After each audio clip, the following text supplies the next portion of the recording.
senior advisor to the president. We're happy to have him on tonight. Mr. Miller, thank you so much for coming on. Thanks, Tucker. So I just cannot resist asking you about Mayor Ted Wheeler, who's been encouraging violence now for months. He shows up at a riot that he helped create with 5 armed bodyguards. Is there anything the federal government can do to strip the taxpayer-funded armed bodyguards from people like Ted Wheeler? People of Portland have to live with this violence. Ted Wheeler protects himself at their expense. Is there anything that the administration can do about that? It's too outrageous. It's a really great question, certainly worth looking at. But I will make this point. The Democratic Party, for a long time, historically, has been the party of secession. What you're seeing today is the Democratic Party returning to its roots. These are mayors and governors that are saying the federal law, the U.S. Constitution, doesn't apply within the confines of our city, and our citizens will be held at the mercy of the mob. And the administration of justice, the federal courthouse, will be allowed to fall under siege. And that's what's happening right now in Portland. Yeah, that's pretty, but it's been happening. I mean, cities across the country for the last 4 years have declared themselves exempt from federal immigration law. And with respect, no one's done anything about it. So this has been a slow-moving disaster that no one tried to stop.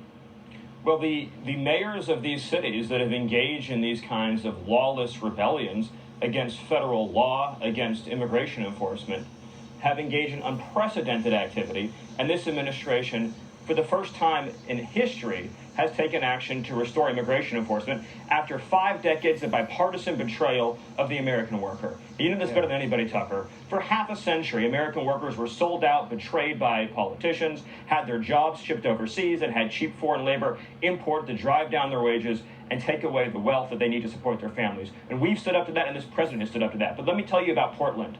You have 100 brave DHS officers standing up against that lawless mob. They should be celebrated. They should be celebrated as heroes. A number of them have been injured. 16, I believe, have been injured. 3 ICE officers with the strike response team have been seriously wounded in the eye by the use of lasers pointed at their retinas. And they may never fully recover their sight. We don't even know. But this is a lawless assault urged on by this mayor, and this administration won't stand for it, just like we won't stand for the lawless murder of civilians in the city of Chicago.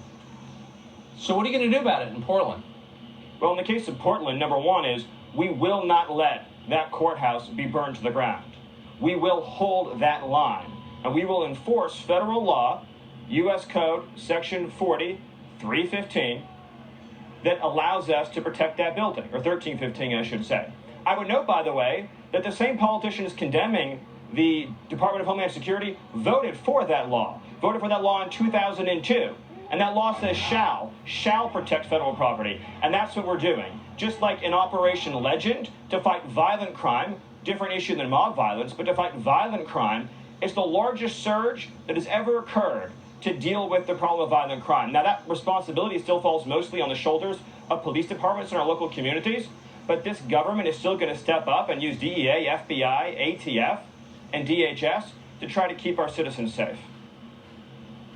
Good luck. A lot of people are rooting for you in that, for sure. This is about the survival of this country, and we will not back down.